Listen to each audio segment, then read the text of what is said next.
I'm Kelly, and this is the owner's class for the Singer Legacy C440Q sewing machine.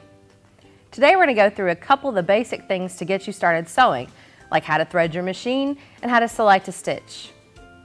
A couple of things included in the box with your machine is an instruction manual and a really handy quick start guide. Now let's take a quick tour of your machine.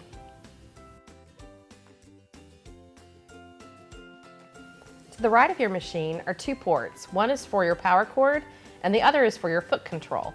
This is also where you'll find the power switch. Now we can lift up the lid, and this is where you'll thread your machine and wind a bobbin. We'll get to more of that in a minute. But also you'll note underneath your lid, this shows all of the 200 stitches that come on your machine, and they each are separated by categories, like your decorative stitches, satin stitches, quilt stitches, and more. On the front of your machine is your LCD screen and your direct stitch selection buttons, and we'll go into more detail on those later. To the left of your machine are your operational buttons. The top button here is your tack off button, and that's also to tie off stitches. This is your needle up down button for when you want to pivot your fabric while you're quilting or doing applique. These two buttons are your speed control buttons, tortoise and the hare, tortoise to go slower, the hare to go faster. My favorite button is our thread cutter button.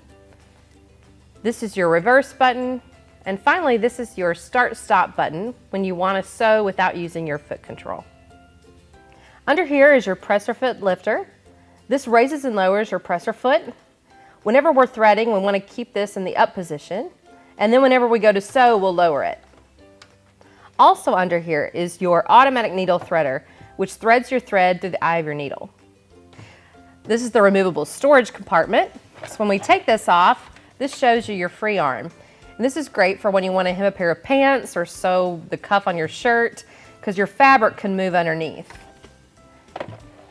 And at the end of your storage compartment, there's a small lever here that if you squeeze it, a drawer will open. And inside here are all of the accessories included with your machine, like some extra needles, your spool cap, some bobbins, a brush to keep your machine clean, and then a bunch of accessory feet that are included, which we're going to take a look at now. The satin stitch foot is used for decorative machine stitching. It has a groove on the underside that lets your decorative stitches pass freely underneath. It's great for applique too. The overcasting foot is designed for sewing along fabric edges to help keep the edge from puckering while you sew. Use the blind hem foot to sew hems that are invisible from the top side of the fabric. There's an adjustable guide at the front to help you easily guide the fabric as you sew. The zipper foot is used for sewing zippers into your projects. You can also use this foot to make and insert piping. Use the buttonhole foot to sew buttonholes in one easy step. The machine sews a buttonhole perfectly sized for your button. You'll get professional looking results every time.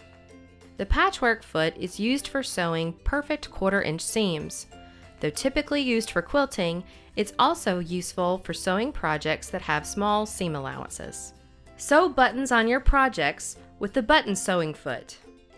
Your button is held firmly in place as the machine attaches the button to your project with a zigzag stitch.